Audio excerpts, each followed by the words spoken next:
नमस्कार। एक बार फिर से आप सभी का स्वागत है आप सभी की इस मनचाही और मनपसंद क्लास में। बच्चों, हम कक्षा 10 के इस विज्ञान के सफर में आज बात करेंगे अमीबा में पोषण के बारे में।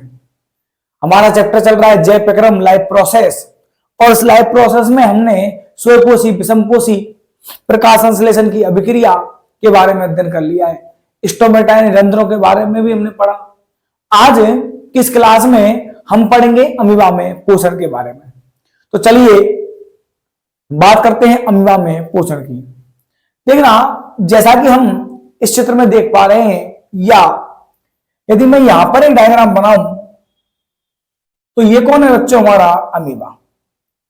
अब आपसे मैं एक बात कहने वाला हूं यहां पर कि आपने अपने घरों पर क्या किया होगा। बहुत बार छोटे बच्चों को कुरकुरे या कुछ ना कुछ खाते हुए देखा होगा, और हम सभी की क्या होती है, आदत होती है। बच्चा है, भाई खा रहा है तो वो कहते हैं ला मेरे को भी दे दे। क्या वही कुरकुरा या जो भी चीज वो खा रहा है भैया मेरे को भी दे दे। यानी हम क्या करते हैं, अपने हाथ को इस प्रकार से फैला देते हैं। अमीबा भी ऐसे ही करता है। जैसे ही इसने कोई खाद्य कण देखा, खाद्य कण देखते ही यह क्या करता है, अपने कूटपाद या पादहाव क्या करेगा। यह जो कूटपाद है, मैंने इनको नाम दे दिया क्या, कूटपाद, जो आप डायग्राम में देख ही पा रहे हैं, या पादहाव। इन कूटपाद या पादहावों की सहायता से क्या करता है बच्चों, अपना भोजन करता। जैसे क्या होगा, यह जो कूटपाद या पादहाव है, यह इस खाद्य कण को क्या कर लेंगे, घेर लेंगे, जैसा कि हम देख भी पा रहे हैं डायग्राम में। और जैसे ही क्या हो जाएगा, इसको घेर लिया जाएगा, और घेर करके क्या बना लिया जाएगा बच्चों, एक खाद्य रिक्तिका का निर्माण होगा।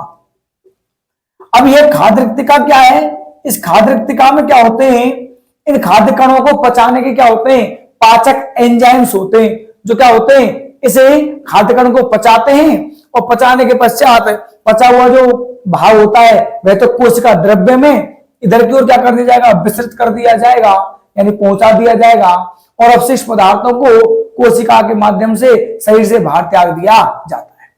तो इस प्रकार से अमीबा में क्या होती है, पाचन की प्रक्रिया होती है। एक और है जिसका मैं नाम कह रहा हूं, ये क्या है, पैरामीशियम।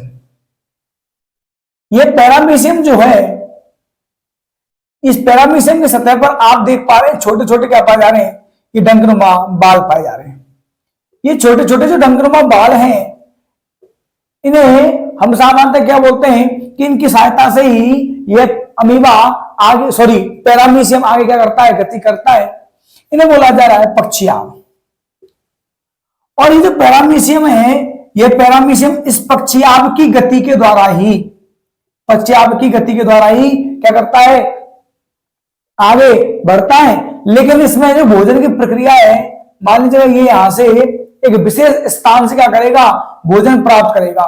तो पैरामीशियम जो होता है वह अपना भोजन एक विशेष स्थान से क्या करेगा, ग्रहण करेगा, और विशेष स्थान से ग्रहण करके क्या करेगा, पक्षीआब की गति के द्वारा इसमें आगे ये सभी प्रक्रियाएं होती रहेंगी।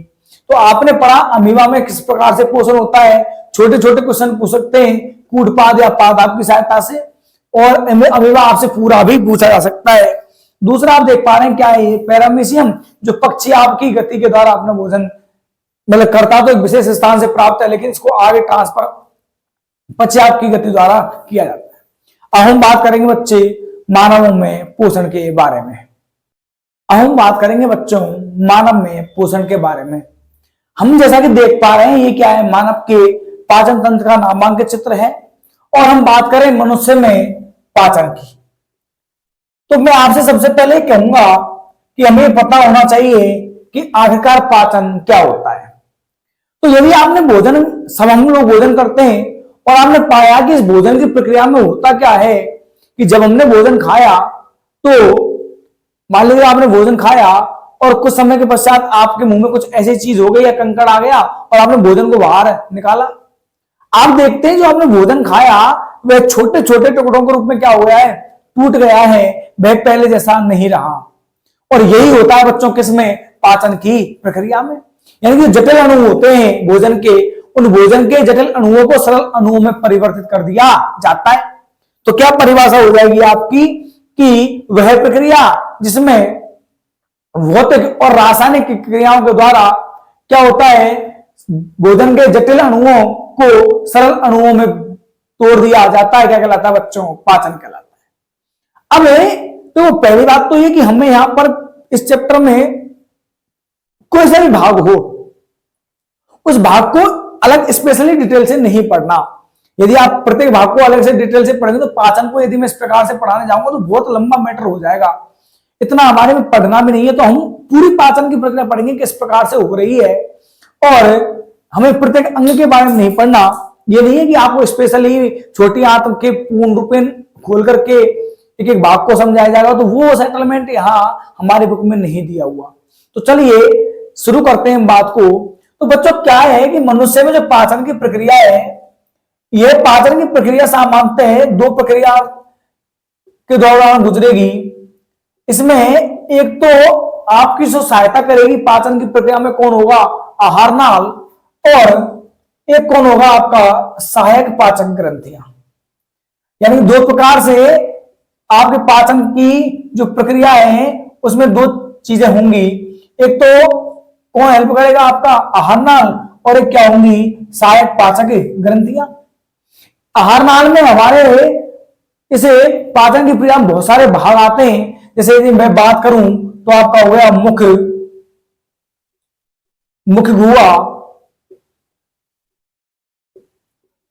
इसके बाद आ जाएगा आपका ग्रसनी, ग्रसिका, या आप इसे ग्रासनली भी कह सकते हैं बच्चों। इसके बाद आ जाएगी आपकी छोटी व बड़ी आंत। तो ये सभी जो हैं वह मिलकर के किसका निर्माण करते हैं, आहार नाल का निर्माण करते हैं। और सहायक पाचक ग्रंथियों में बच्चों आपकी तीन ग्रंथियां आएंगी, एक तो आ जाएगी लाल ग्रंथि, एक आएगी आपकी यकृत ग्रंथि, और एक आएगी आपकी अग्नाशय। तो इस प्रकार से मनुष्य में पाचन की प्रक्रिया क्या होती है, पूर्ण होती है। यानी कि पहले तो हमारे आहार नाल से भोजन आएगा और इसमें इन सभी भागों में जाता है, और इसके पश्चात आपके इसी में प्रोसेस में ही ये सभी लाल कुछ मिलाएगी, यकृत कुछ मिला देगा, और अग्नाशय कुछ रस मिला करके क्या करेगा, उस पाचन की प्रक्रिया को पूर्ण करेगा।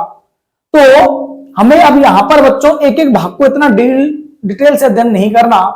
तो चलिएगा देखते हैं हमें आगे का इसमें क्या क्या चीजें पढ़नी है, और बहुत आसानी भाषा में हम इसे अच्छे ढंग से कवर कर पाएंगे। अब देखो, मैं यदि बात करूं तो हमारे पाचन की प्रक्रिया में कौन कौन सी घटनाएं होती हैं। तो सामान्यतः हमारे पाचन की जो प्रक्रिया है, उस प्रक्रिया में पहली जो घटना है बच्चों, वह कौन सी, हमारी अंतःग्रहण। यानी कि इस प्रक्रिया में क्या होगा, मनुष्य जो होगा वह भोजन को क्या करेगा, शरीर के अंदर ग्रहण करेगा। इसके बाद बच्चों क्या होगा, हमारे शरीर में इस भोजन का क्या होगा, पाचन। इसके पश्चात जब भोजन को पचा दिया जाएगा तो हमें इससे जो आवश्यक पदार्थ प्राप्त होंगे उनका क्या कर लिया जाएगा, अवशोषण, और उसके पश्चात जो अवशिष्ट पदार्थ बचेगा उसे शरीर से बाहर त्याग दिया जाएगा। यह प्रोसेस क्या कहलाती है, आपकी बहिक्षेपण। लेकिन इन दोनों प्रोसेस के बीच में एक प्रक्रिया और होती है बच्चों, जिसे हम बोलते हैं स्वांगीकरण। और यह स्वांगीकरण की जो प्रक्रिया है, इस स्वांगीकरण की प्रक्रिया में क्या होगा कि जो आपने पोषक पदार्थ प्राप्त किए उन्हें ब्लड के द्वारा यानी रक्त के द्वारा शरीर की विभिन्न कोशिकाओं तक पहुंचाया जाएगा। तो यह प्रक्रिया कहां होगी, यह प्रक्रिया कहलाती है आपकी क्या, स्वांगीकरण। तो यह प्रक्रिया इसी के अंतर्गत आती है। अब हम अलग अलग एक एक शुरुआत करते हैं भागों के बारे में और पढ़ेंगे क्या है पाचन की प्रक्रिया। चलिए अब हम बात करते हैं पाचन की प्रक्रिया के बारे में। ये एक रफ डायग्राम है जो मैंने आपके सामने यहां ड्रॉ किया है, और अभी हमने देखा था पिछली स्लाइड पर कि हमने मनुष्य के पाचन तंत्र का डायग्राम बनाया था। और यह जो मनुष्य का पाचन तंत्र का डायग्राम है, यह आपके एग्जाम में पूछा जाता है, इसलिए इंपॉर्टेंट है, ये हमें बनाना चाहिए। तो चलिए हम बात करते हैं पाचन की क्रियाविधि के बारे में। क्या होता है बच्चों कि मनुष्य जो है वह सबसे पहले क्या करता है कि हाथों के द्वारा भोजन को टुकड़ों के रूप में क्या करता है, ग्रहण करता है। मनुष्यों में जो भोजन को ग्रहण किया जाता है वह किसके रूप में किया जाता है बच्चों, टुकड़ों के रूप में क्या किया जाता है, ग्रहण किया जाता है। अब क्या करेगा कि जैसे ही क्या है आपका भोजन है मनुष्य ने टुकड़ों के रूप में ग्रहण किया, भोजन को टुकड़ों के रूप में ग्रहण करने के पश्चात यह भोजन कहां जाएगा, यह भोजन जाएगा आपके किस में बच्चों, मुख गुहा में। अब आपके दिमाग में क्वेश्चन आ रहा होगा कि सर आपने जो आहार नाल बताई उस आहार नाल की टोटल लंबाई कितनी होती है, तो लगभग ये कहा जाता है कि 8 से 9 मीटर लंबी क्या है आहार नाल की लंबाई बताई जाती है। तो आप इन लंबाइयों पर ज्यादा गौर ना करें, ये एक आध 2 पॉइंट आगे पीछे हो जाती हैं, इनसे कोई फर्क नहीं पड़ने वाला। तो मैंने क्या कहा कि भोजन जो है वह पहले तो कहा गया आपके ने टुकड़ों द्वारा क्या किया, आपने ग्रहण किया। अब हमारा जो मुख है क्या है बच्चों, हमारा मुख, इस मुख में क्या होता है, मुख आपका, इस मुख में एक जोड़ी होते हैं बच्चों आपके होठ, एक जोड़ी जो होठ हैं उन्हें मनुष्य के मुख में रखा, मतलब मुख जो है क्या है, मुख हम किसे कहते हैं, तो एक जोड़ी जो होठ होते हैं वो हमारे मुख में शामिल होते हैं, यानी उन्हें मुख कहते हैं। अब बच्चों मुख जो होता है, इस मुख में आपकी पाई जाती है मीसनर्स कणिका, और यह मीसनर्स जो कणिका है वह बच्चों कैसी होती है आपकी स्पर्श ग्राही।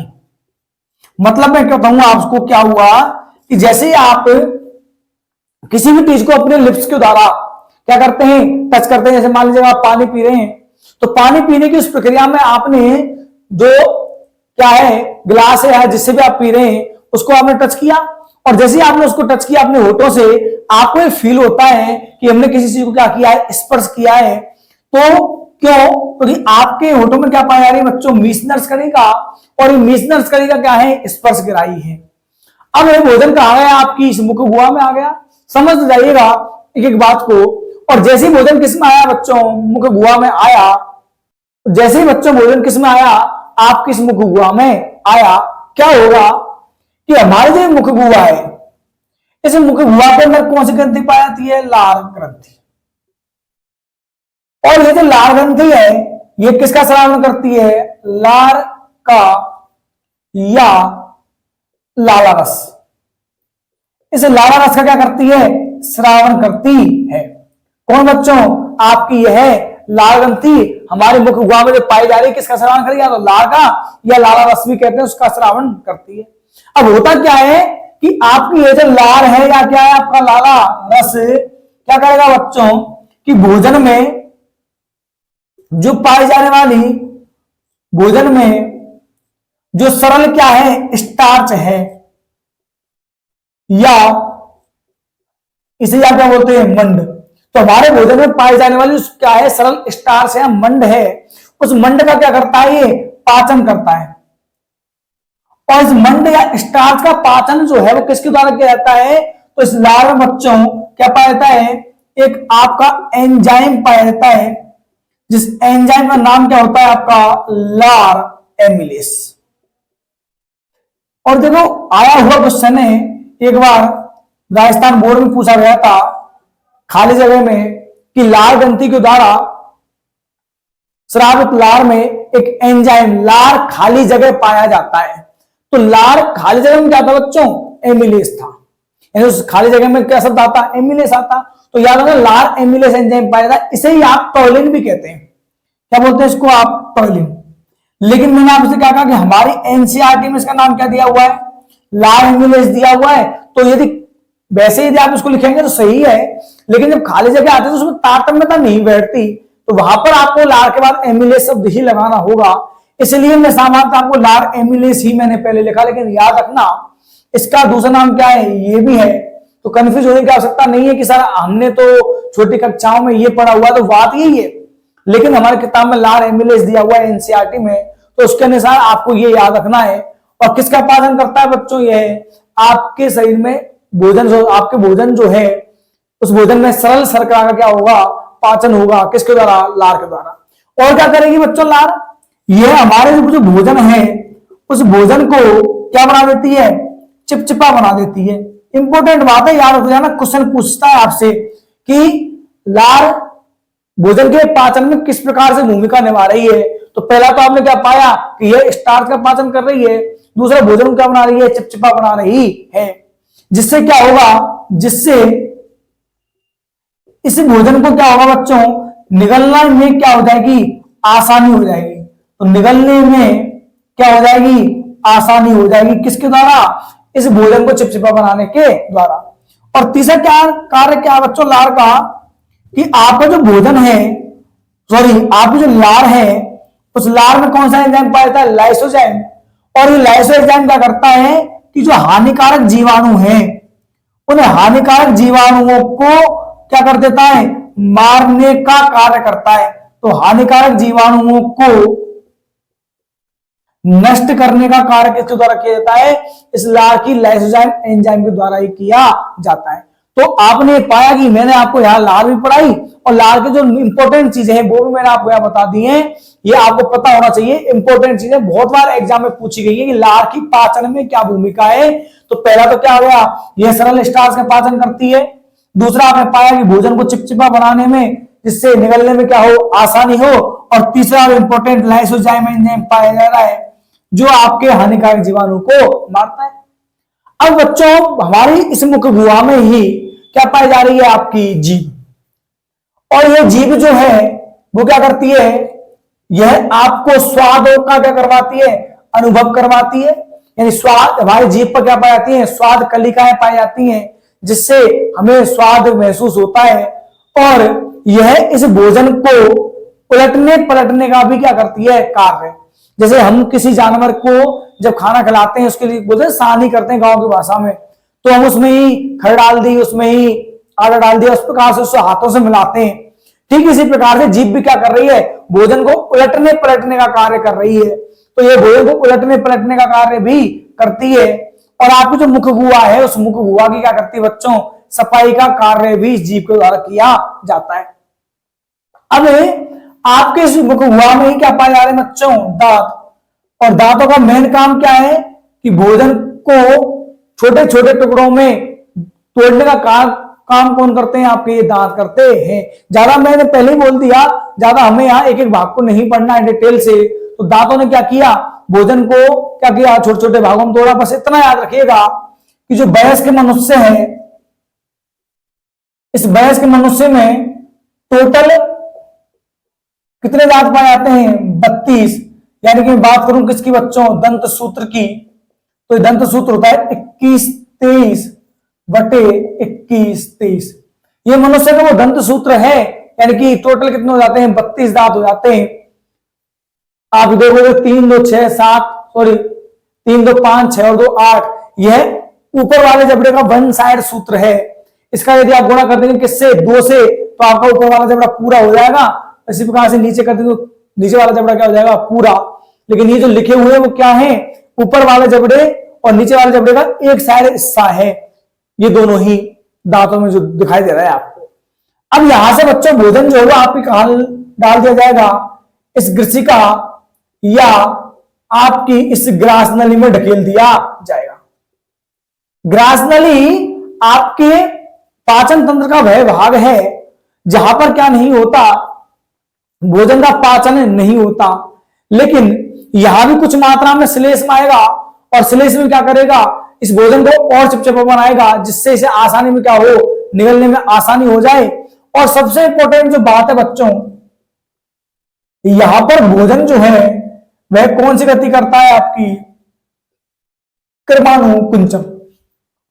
तो भोजन जो है वह कृमानुकुंचन गति करता है। और वह कृमानुकुंचन गति कहां हो रही है, वह कृमानुकुंचन जो गति हो रही है बच्चों, वह हो रही है किसमें, आपकी इस ग्रास नली में। आपने कौन सी गति होती है कृमानुकुंचन, जब भी किसी चीज में कोई चीज डालते हैं तो हमें आवाज आती है। आपने किसी भी कुएं में डाला तो पानी फेंक दिया हमने तो पानी की आवाज आती है, किसी कोई ठोस वस्तु फेंकी उसकी आवाज आती है। धड़ाम जैसी आती नहीं आती, आपने देखा होगा। लेकिन हमारा आमा से भी तो एक प्रकार का कुआं ही हो गया। हम खा रहे हैं यहां से तो वो जाना चाहिए तो पट पट की आवाज आनी चाहिए ना, लेकिन नहीं आती। रीजन क्या है उसका रीजन यही है। जैसे आपने अपने आसपास जब मेले लगते होंगे तो वहां पर मौत का कुआं देखा होगा। इस प्रकार से राउंडेड गति होती है, ऊपर भी वो आदमी ऐसे जाता है और नीचे भी ऐसे ही आता है। ठीक इसी प्रकार से यहां भी भोजन इस प्रकार से ही क्या कर रहा है बच्चों, गति कर रहा है। और गति करते करते इस गति को कौन सी गति कर रहे हैं अपन, कृमानुकुंचन। और ये गति करते हुए आगे कहा आ जाएगा, आपके इस ग्रास नली से कहां ढकेल दिया जाएगा बच्चों, आपके आमाशय में ढकेल दिया जाएगा। अब हम बात करते हैं इस आमाशय में आखिरकार पाचन की प्रक्रिया कैसे होती है बच्चों, कि भोजन जो है वह आपके इस ग्रास नली से कहा गया, ग्रास नली से बच्चों भोजन आया आपके किसमें, आमाशय में। तो सवाल यही है कि आमाशय में भोजन का पाचन कैसे होगा। तो समझना क्या है कि आपकी जो आमाशय है उस आमाशय में पाए जाते हैं अनियमित उभार, और ये जो अनियमित उभार है बच्चों, आपके इस अनियमित उभारों को हम क्या कहते हैं, रगी कहते हैं। और रगियां जो है वो क्या बना रही है बच्चों, ये बना रही है जठर ग्रंथि। अब ये जो जठर ग्रंथि है वह क्या निकाल रही है, आपका जठर रस का क्या हो रहा है, स्रावन हो रहा है।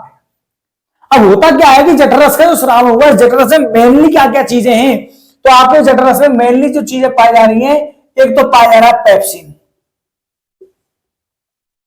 एक आपका पाया जा रहा है HCl अम्ल, और एक बच्चों पाया जा रहा है आपका क्या, सलीस में। ये तीन चीजें जो हैं वह मेनली आपके इस आमाशय में पाई जा रही है। किसमें, जठर रस में। और भी होते हैं, मैं ये नहीं कह रहा नहीं पाई जाती, लेकिन ये मुख्यतः हैं जो हमारे इस लेवल पर दी गई है। तो मैंने क्या कहा, एक पेप्सिन एंजाइम हो गया, एक आपका HCl अम्ल हो गया, क्या हो गया, श्लेष्म हो गया। तीनों से ही क्वेश्चन पूछा जाता है, तो वो आपको तीनों चीज बता रहा हूं, सुनना।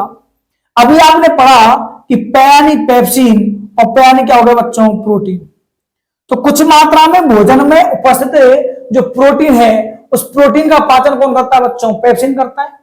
दूसरा हमने क्या पाया था, अभी एमिलेस एंजाइम पढ़ा था, यहां भी एक एमिलेस एंजाइम पाया जाएगा, और एमिलेस एंजाइम किसका पाचन कर देगा, आपका स्टार्च का। और एक होता है बच्चों आपका लाइपेज एंजाइम, ये लाइपेज एंजाइम जो है वह पाचन करता है किसका, वसा का। तो एक क्वेश्चन तो आपसे यही बन गया, पूछा जा सकता है कि आमाशय में कौन कौन से एंजाइम पाए जाते हैं, उनके कार्य क्या हैं। तो पहला तो हो गया पेप्सिन जो प्रोटीन का पाचक है, एमिलेस जो स्टार्च का पाचक है, और लाइपेज जो किसका पाचक है, वसा का पाचक है। अब मैंने ये कहा कि आपसे मेनली इंपॉर्टेंट क्या है कि HCl अम्ल का कार्य क्या है। एक क्वेश्चन तो आपसे यही पूछ लेता है कि HCl मतलब सॉरी आमाशय में कौन सा अम्ल पाया जाता है। तो पहला क्वेश्चन तो यही है बच्चों, छोटा सा, और वो क्वेश्चन क्या है आपका HCl अम्ल यानी हाइड्रोक्लोरिक अम्ल।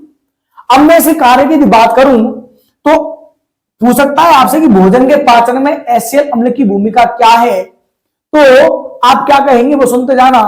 पहला तो इसकी भूमिका क्या है बच्चों कि यह भोजन के पाचन में सहायक है, भोजन के पाचन में सहायक। दूसरा क्या होगा मेरे प्यारे विद्यार्थियों, यदि मैं इसके दूसरे गुण की बात करूं तो क्या करेगा, भोजन में पाचन में सहायक हो गया। दूसरा क्या करता है, यह भोजन के साथ आए हुए जो हानिकारक जीव हैं इन हानिकारक जीव जो हैं, इन हानिकारक जीवों को क्या करता है, ये नष्ट करता है। तो पहला तो आपने पा लिया कि भोजन के पाचन में क्या है, ये सहायक है। दूसरा हानिकारक जीवों को क्या करता है, नष्ट। और चूंकि ये अम्ल है तो इसलिए आमाशय का जो माध्यम है उस आमाशय के माध्यम को क्या बना देता है बच्चों, यह अम्लीय बनाने का भी कार्य करता है। तो आमाशय के माध्यम को क्या बनाता है, यह अम्लीय बनाता है। और क्या करेगा, और ये तीन तो इंपॉर्टेंट आपको याद होने चाहिए। और एक नई बात बताता हूं मैं आपको कि आपका जो पेप्सिन है ना, पेप्सिन यह पहले होता है निष्क्रिय, और निष्क्रिय अवस्था में यह होता है कौन से रूप में, पेप्सिनोजन के रूप में। तो यह पेप्सिनोजन के रूप में पाया जाता है। कौन सा एंजाइम, आपका ये पेप्सिन एंजाइम। अब यह HCl क्या करता है, यह HCl इस निष्क्रिय पेप्सिनोजन को बदल देगा किसमें, सक्रिय पेप्सिन में। तो याद रखिएगा, इस निष्क्रिय पेप्सिनोजन को सक्रिय पेप्सिन में बदलने का काम भी कौन करता है, HCl करता है। इसीलिए इसे क्रिस्टल कारक, स्ट्री कारक भी कहते हैं। तो ज्यादा हमें नहीं है, लेकिन फिर भी मैंने बता दिया है आपको कि निष्क्रिय पेप्सिन को इस सक्रिय निष्क्रिय पेप्सिनोजन को सक्रिय पेप्सिन में बदलने का काम कौन करता है, आपका HCl। अब मैं आपसे यहां पर बात कर रहा हूं किसकी विद्यार्थियों, श्लेष्म की। कि क्या है आपका यह श्लेष्म।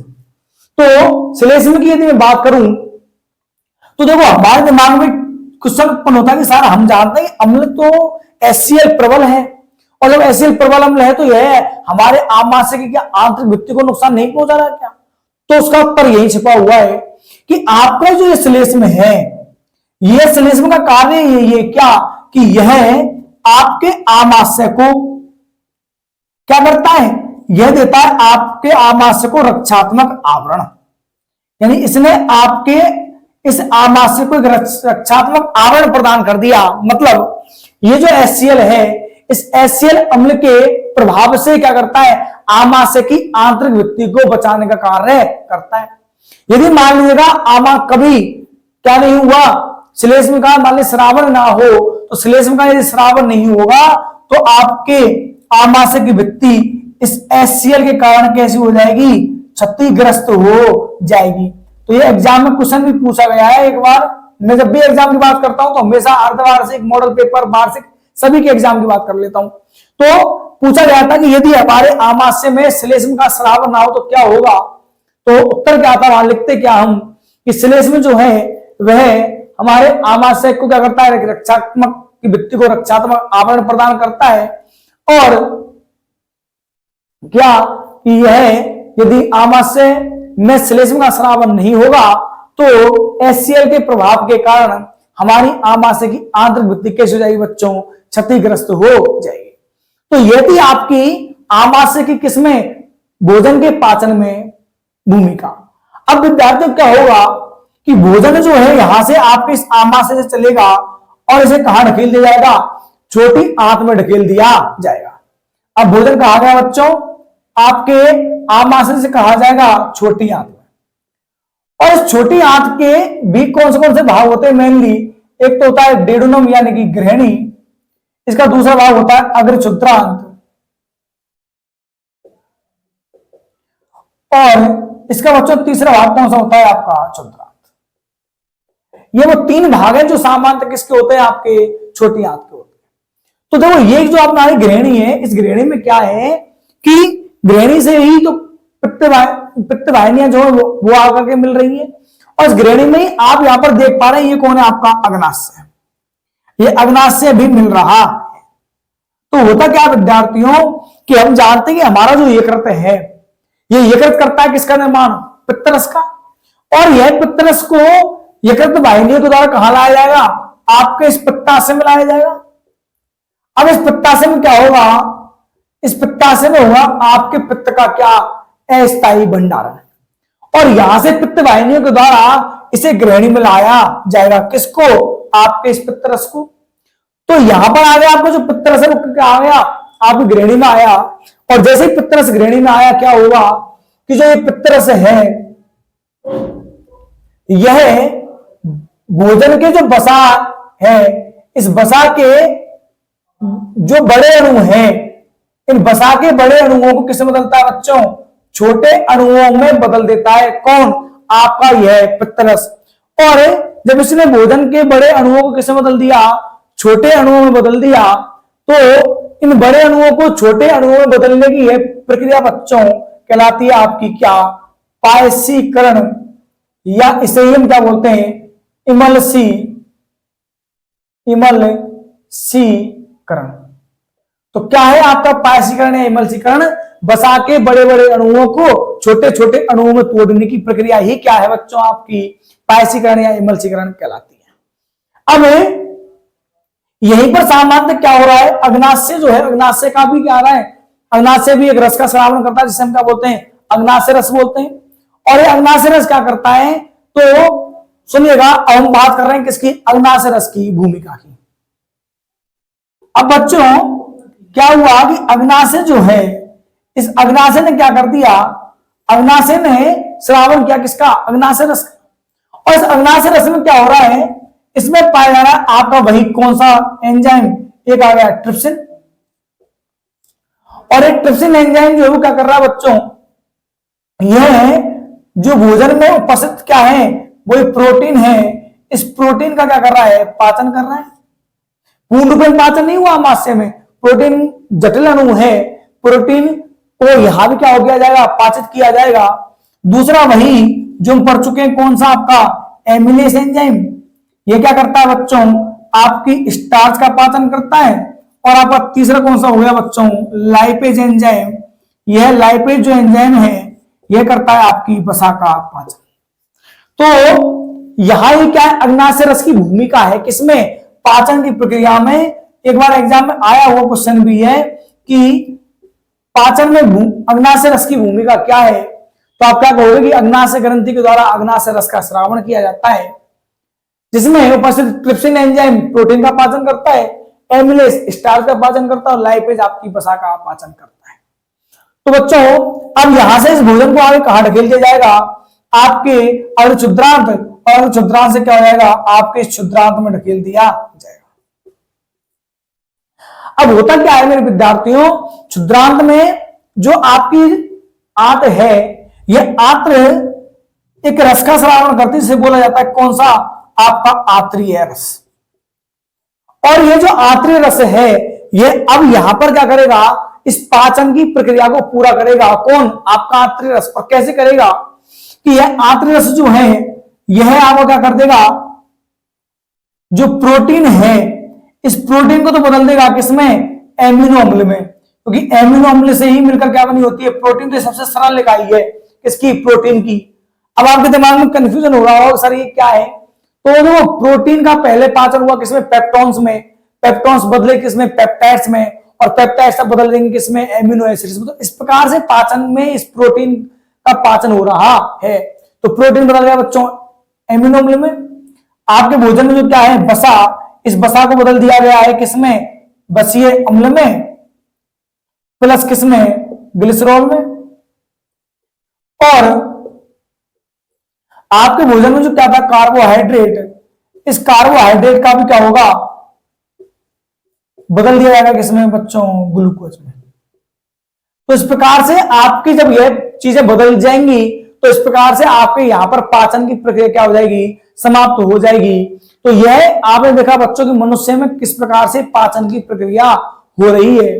अब कुछ बातें हम और समझ लेते हैं इसमें, क्या कि एक क्वेश्चन है, और मैं आपसे क्वेश्चन कहूं तो क्या है क्वेश्चन, कि क्षुद्रांत जो है वह भोजन के अवशोषण के लिए क्या करता है, अधिकतम क्षेत्रफल क्या करता है, अर्जित करता है। वो कैसे करता है बच्चों, वो सुनना। क्या है कि मान लीजिए ये क्या है, क्षुद्रांत की आंतरिक सतह है, या मैं इसको यहां ड्रॉ करने का प्रयास करता हूं आपके सामने। मान लीजिए क्या है, क्षुद्रांत की आंतरिक सतह है। अब क्या होता है, इस क्षुद्रांत की आंतरिक सतह पर कुछ उंगलीनुमा क्या दिखाई देती हैं, इस प्रकार से संरचनाएं पाई जाती हैं, जिन उंगलीनुमा संरचनाओं को हम क्या कहते हैं, दीर्घरोम कहते हैं। अब या फिर क्या कहता है, मेनली बिली कहते हैं, आप कह सकते हैं रसांकुर भी कहा जाता है। तो दीर्घरोम, बिली या रसांकुर कहा जाता है। और रसांकुरों पर भी क्या पाई जाती है, छोटी छोटी संरचनाएं पाई जाती हैं, जिन छोटी छोटी संरचनाओं को क्या कहा जाता है बच्चों, सूक्ष्मांकुर कहते हैं।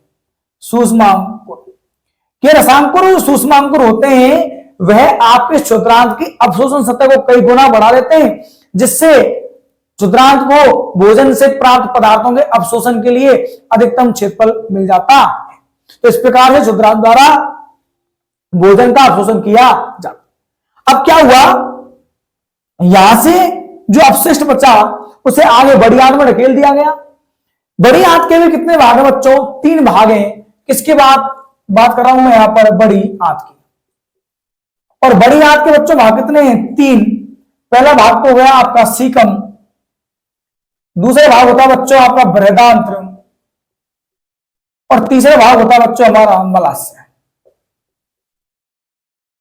अब यह में सीकम, जिसे हिंदी में नॉर्मल हम टुंडुक कहते हैं, मानवों में यह अवशेषी अंग है, क्योंकि हमारे यहां पर जब मानव अवशेषी अंग है, यहां मेनली होता क्या है कि शाकाहारी जो जीव होते हैं, उन शाकाहारी जीवों में इनके जो भोजन है मेनली घास और में क्या पाया जाता है, सेल्यूलोज पाया जाता है।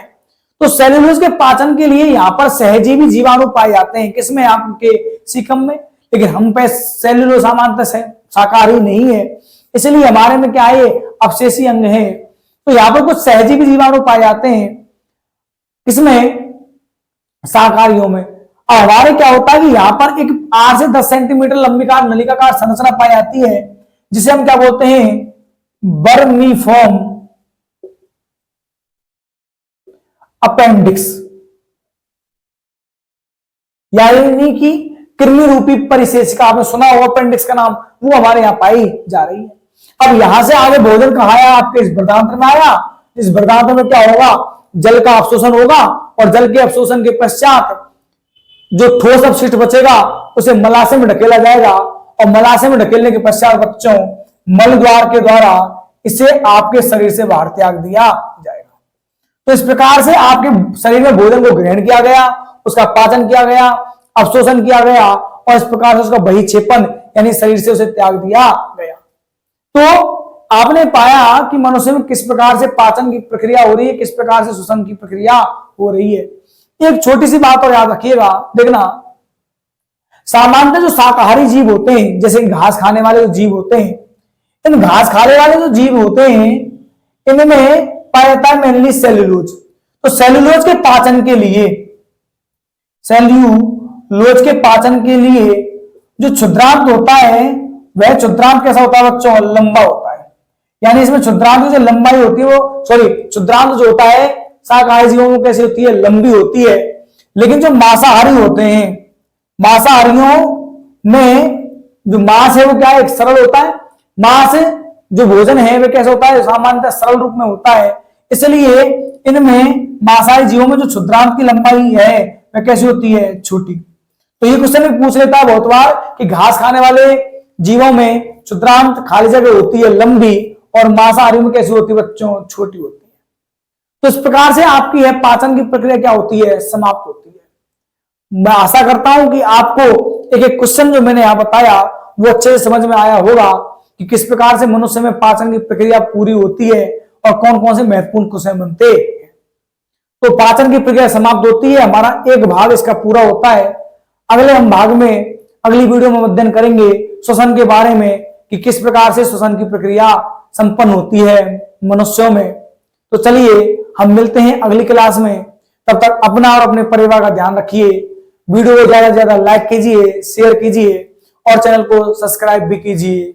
नमस्कार, जय हिंद।